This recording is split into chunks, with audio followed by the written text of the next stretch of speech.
the union and the strikes and so forth. Could you talk about that? Well, he was the union. The lady, she come in there. She, and she'll go in the snack bar and sit down. And then when some of us get a chance, then what we want to sign it, she'll go in there, and rattle them up. But that wasn't too many though. She just, every now and then she'll get one or two. She's done that for about a couple, 2 or 3 weeks. And I bet you the whole meal, I bet she didn't get over 20 people to sign with her. Sure didn't. That wasn't, they were scared, I reckon. That's what it was. Now, there was a big strike in '34. Could you talk about that? Well, they marched around there a while. Now they like to got in that time. They like to made it. They got a bunch of them. And then after they got started back to work, all them what the boss man found out, had signed the paper, he fired. I bet you about over 50 or more lost the job. And then the next time the union come back to go try to get in, didn't want nobody, mess with you, scared you get fired. And they fired about 50 out to my knowing, John and that. Now, did the union ever talk with you about joining? We did. They did. In '34. They did. I signed it. We went to the office, then signed it. But somebody, went and told it, you know what I mean? And we lost the job. I didn't get fired, but I didn't. But he fired about 50 of them. Why did you think you did not get fired? Well, I was, kind of little plunky boy around there. Do anything, They all tried to hold on to me, Somebody lay out or something like that, they put me on the job. I could do most anything in there, Run drawing, put up in, thread them quill and things. Or somebody lay out where they had me for the place. So I got about pretty good, but not like I should have though. How'd you get along with the white people in the mill? Well, I didn't never have too much, mess around with them, cause I know how they were. And, I didn't mess with them. When they tell me to do something, I try to do it, Now, I want you to start again and say, I didn't have much to do with the white people. I didn't have nothing to do with them at all. I sure didn't. No, I'm sorry, again.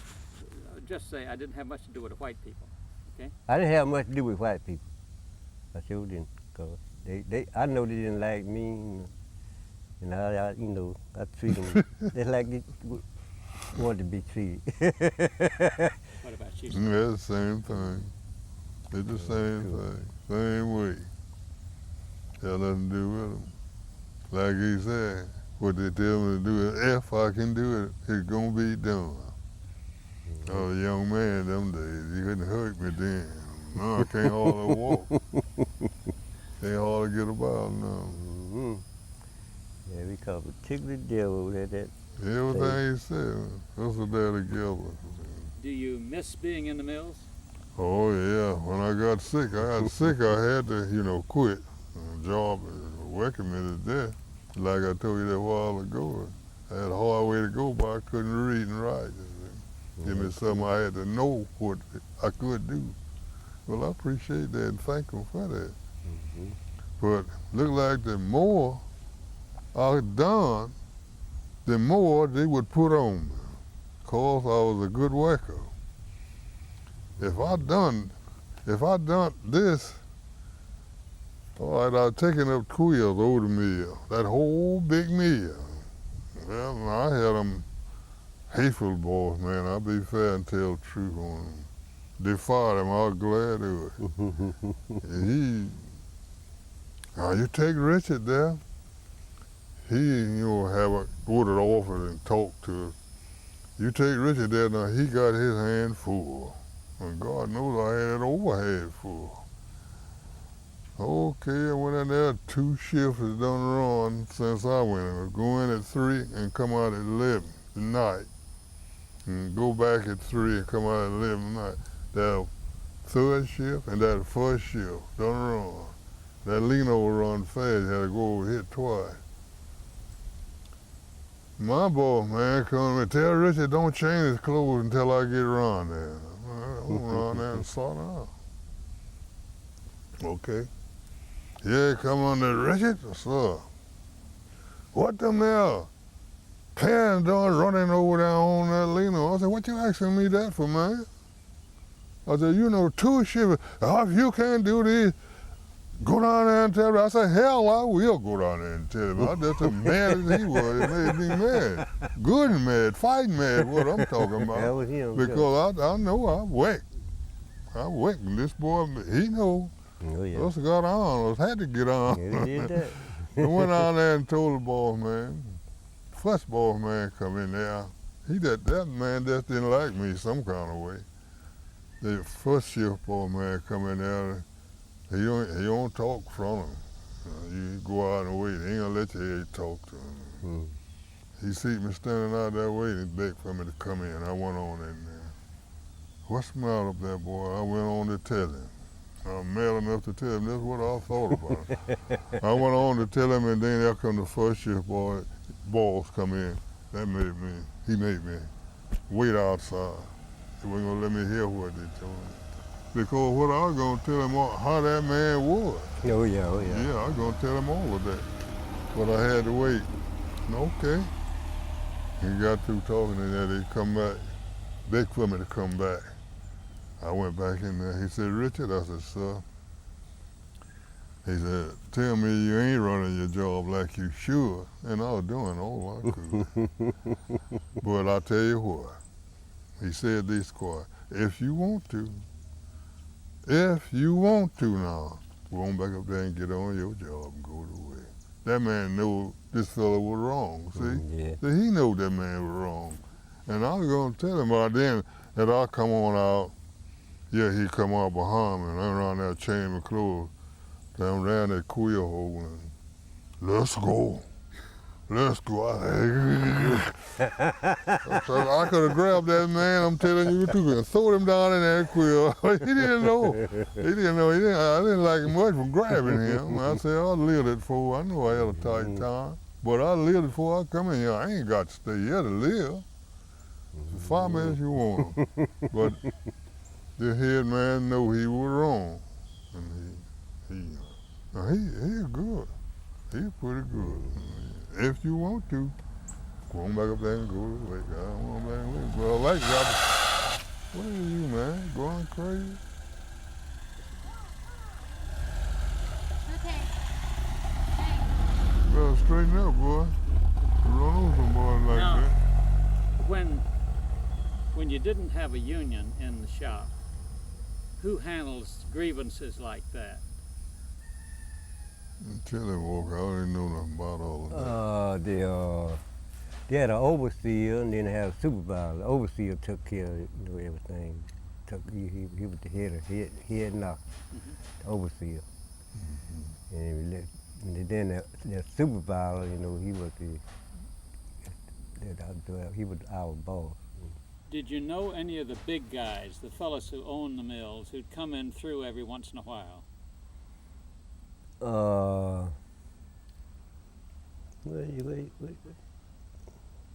Walton, I know him pretty well.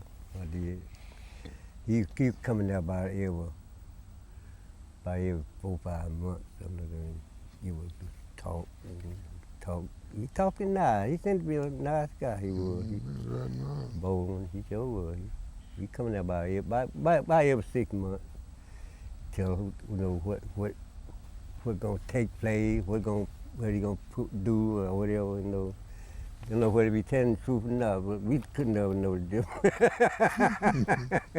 He gonna do this and do that and that, and I could never tell the difference. He would give some good talk. He did. What happened at Christmas time? Well, we'll wake up till, sometimes we wake up until Christmas Eve day, and they give us sometimes they give us a turkey or a little ham or whatever, you know, is going out. And then if they change that after about 4 or 5 years later, they started to give us a little Christmas bonus, a little check, about big as your paycheck, you know, Christmas. Have a Christmas present. You be standing at the gate, you know, when it was going out, you know, he handed it to us. Now, where did you get your pay? We knock off on Friday. We got paid up on Friday long, and then we had back down. But when I quit work, they getting paid on Thursday. The boss man would come around about 2 o'clock. We got off at 3. I was on first shift, and he come around to everyone, you know, and pay them off on the job. And then he have a stack of check in the hand, pocket that tall. Now, would they pay you in cash in the early days when you first went in the mills? No, we pay us in check. I ain't never got no cash, you know, number check. So it was always checks right from the beginning? That's right, that's right. Was there a company store connected with your mill? No, it wasn't. They had a number right in front of it, at the front gate. They had another room about big as that house there. But they had 3 cooks on on the first shift, second, and third. Hold it about what was at the gate. Well, that's where the kitchen was, right at the front gate. And they had a wide door in the front. And right around at the corner where you come in, you know, to go up outside the mill tower job, well, little door, I rang about that wide. And then he wasn't wide enough for you to get in it. You know, he had a little shelf on it, and they would hand us our food out there outside. But all the white people, they went right in that gate, and then they go in there and sit down. They had tables, and they go in there and sit down and eat it. They didn't want their picking and hand it to them, they go on out. But we didn't get no further while we didn't reach out on up there in that big old place. They had a sign with a chair back there and nothing. There's a lady, you know, wait on you, hand it out to you. But not go in there. That's the truth. You did. Better not go the other way. So no more casualties. According to Clara, you didn't make very much, but you had cows and chickens and so forth. Could you talk about how you fed your family? Well, I raised hogs. I used to kill sometimes 3 and 4 at a time. Cook them up and fatten them no good. And sometimes they weighed 200 or 300 pounds. Some of them did. And I would kill them, you know, and pack them down in salt. And I was milking two cows. I always had one coming in most all the time. I had when I moved down here, I sold 13 head of cows. I raised, you know. I kill them, have them ground up and sausage and hamburger meat, and kill a hog and grind the hog and the cow together. And I fed them. I took care of them. And I noticed right behind you, you're still growing something. Tell us about that. I had to do that. Let's see the stuff like that around me. Tell me about your garden behind you. Well, I get out there in the morning time and I go get my cans. I got a hose pipe there. I turn it on and let it run until I come back. You know, it's sprinkler, you know. When I come back, before I go in the house, I cut it off. That's not even long. Dug it up that other day and got there. I didn't let it do something like that. I love it. I just love it. Was there much music around the mills? No, it didn't have nothing like that. Yeah. The boss man, sometimes he'd have a little radio in the office. He didn't know he had played over there. He'd be in there and shut the door. I ring and have it on then. We had one in there. I know he played it. But you never have nothing like that in there. Did the mill have anything to do with your churches? Church? Yes. Sure didn't. No, didn't. Take no effect on that at all. I know in some places, in the mill villages, they paid the preachers and all of that. Well, they didn't. The one thing they would do, like just like if I'm working there, anybody if someone in the family die, they'll give you 3 days off with pay. That's funeral pay. That's the only thing they would give. Where you take off or you can still work, they're gonna give you pay for 3 days funeral pay. But that's all you got from there. And you worked in the same mill all the time? That's where I first hired. I was in there till I retired. 2 years after I retired, this part-time. So did. So how many years did you put in? 26 years straight. Well, I worked off and on. You could quit and come home and farm. The boss man would let me farm. And when I get through getting a little crop, I go back to my job. And I put 26 years straight in there. But about 35 years, all along. So, You didn't have to go to the Army?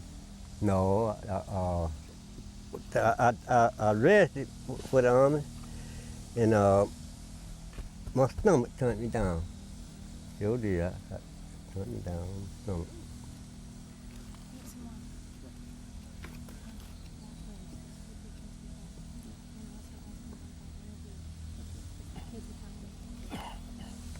Okay, we all right? Rolling? Okay. Could you tell me about the difference in the bathrooms in the factory? Well, yeah.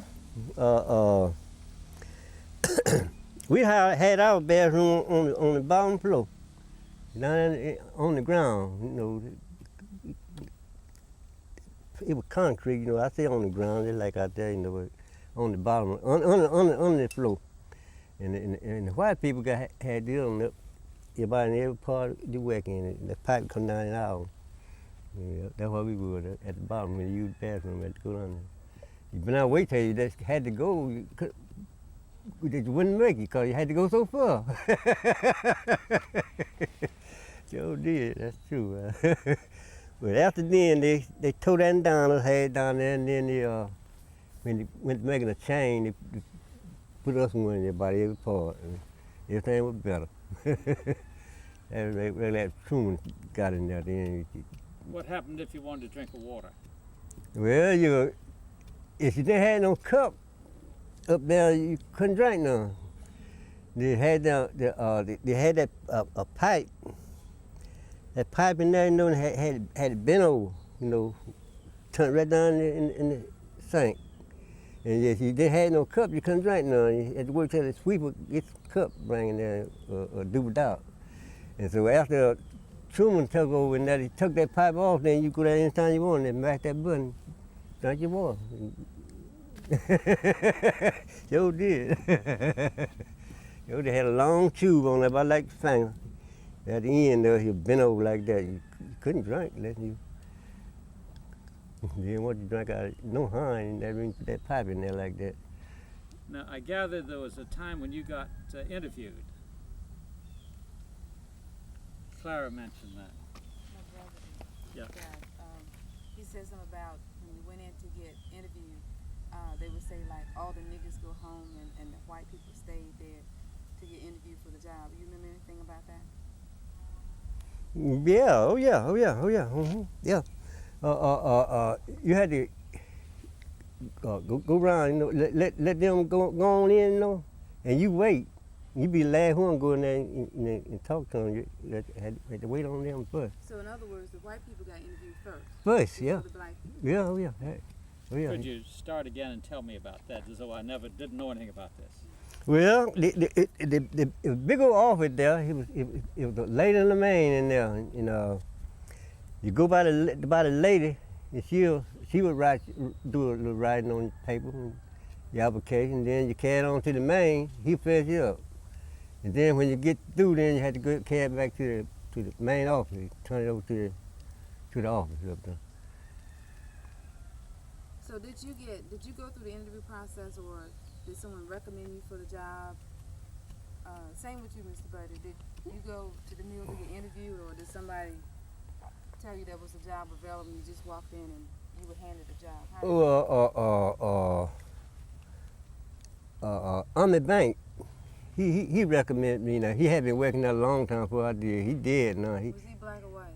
He was a black person, but he had been there at mill. I think about 25 years before I went there. But he died about 7, 8 years afterwards.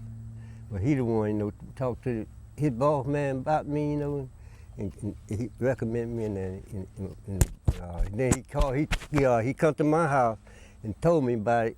The man said, "Come in, he's gonna give me a job out there." That's how I do by him. Yeah, sure did. Hadn't that probably I wouldn't have been in there today.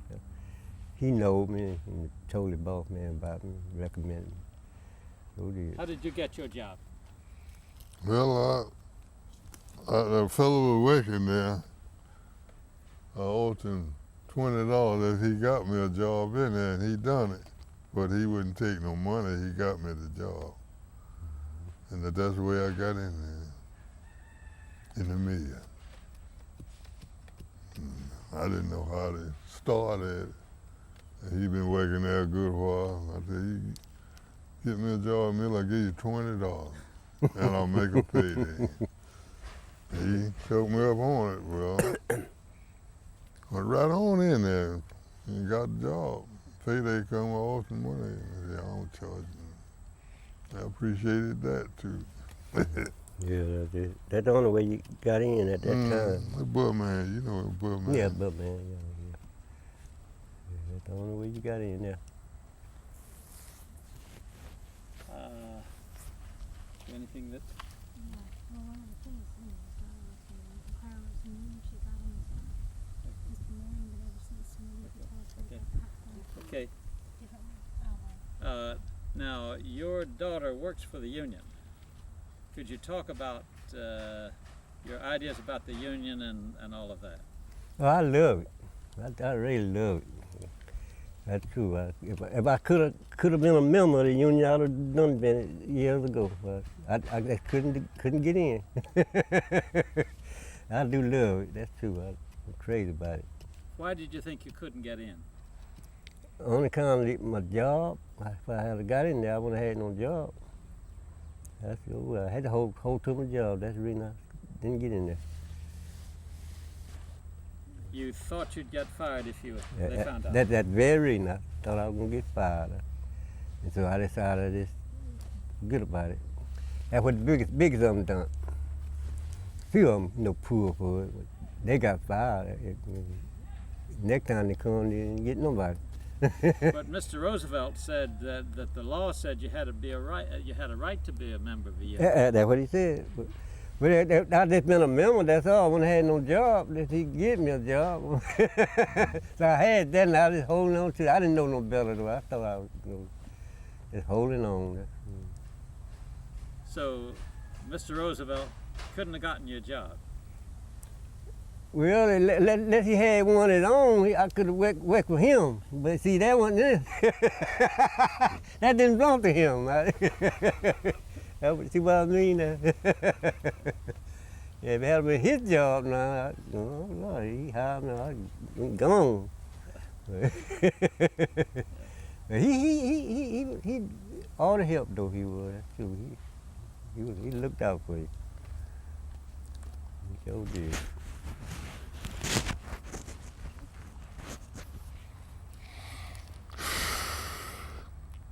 Okay, now is there anything that either of you people would like to tell us that we haven't asked you about? No, sir. Well, Just one. I do the rest of my little sporting around here, hunting and Just one. fishing and all that Hold on just a moment. stuff like Just that. up. Yeah, I got that. I'm gonna pan over from it. They started. Yeah, this car got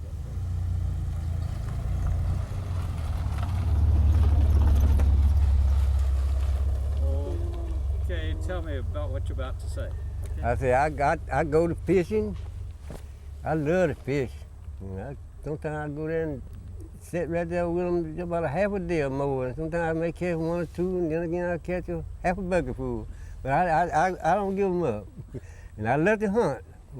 Sometimes I get my gun out back there now. I see a squirrel out here in the tree. It gets low though. I get him, pick him up, and throw him in the yard. Get back in the house. Yeah, it gets a lot of shooting down here. Ain't no seating in the city for him. He put him out there too. Every time I want to come in that tree, I see him. I kill him right in the house. I love that kind of boat, fishing and hunting. I love it. Nobody like it no better than me. Most of those two guys still in the beginning time of Mr. Walton wearing that hat. Sure. Okay. Okay. I think. Okay, we got like 6 minutes left. Again. Say it again. Do it again. This is gonna be great. It was I wanna good get for this it. on tape. Okay. Chew it for Go ahead. and chew Tell her it, what to Dad. do. Chew Tell it me- for Okay. and rub it on her arm. Are you gonna chew it for me? She don't want to put that in her mouth. Does it work better if I chew it for me? It's about the same. I'll try. That's a lot, isn't it? Yeah.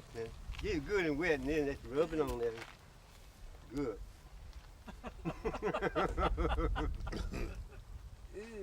That's good enough. Getting caught in my teeth. You take the bag and all, just rub it on there. How wet does it have to be? That's Whatever all you right. do, don't swallow it. Yeah. You got it all right. That's Okay. enough. Mm-hmm. Show me. Come here. Now, Yeah. Sure. that's all to it. I'm a doctor today. Feels good. That'll do it. Now what's gonna happen? It gonna go down. It ain't gonna swell no more. That bag is good for it. That's good. You want some more? No, that's not. Well, it still stings, but Yeah, he'll go with that. That bag is juicy. Take care. Something strong. was that an Alabama yellow? That was an Alabama yellow jack, wasn't it? Mm-hmm. That wasn't from Georgia. Was that from over there in Georgia, or was that Phoenix City? Sometimes you get flying. You take off. All right. She gotta Yeah, get you'll be all right, man. You're all right. Thank you. This is what your mama would do? Hmm? This is what your mother would do Mm-hmm. if she got stung? Yeah. I think he went to put a shirt on. A snake bit my mama one time in the house. She was cleaning up it was on the mantelpiece, a little rat, called a rat snake. A rattlesnake? Rat snake. A rat snake. And Carol rushed to the doctor, and Dr. McCann down here, he treated her. Then we come back by a color lady house, she was still swollen. And she told her to stop by the store and get some kerosene. I got 2 gallons of kerosene, and put it in a tub and kept her leg in there and kept it washed down. That the only thing that kept that swelling away. And the doctor went down, he gave her shots and stuff. Like she was swelling more and more, and then she put her foot in that kerosene out there, kept it down like that. And that morning, that swelling was gone. Sure. Well, thank you. Oh yeah, you be all right. When now. is that going to get better? Just a little bit. In Take a little while? time, yeah. You be all right. It ain't gonna be so. Okay. We have it on tape for possibility. Thank you. All right, Jim. All right.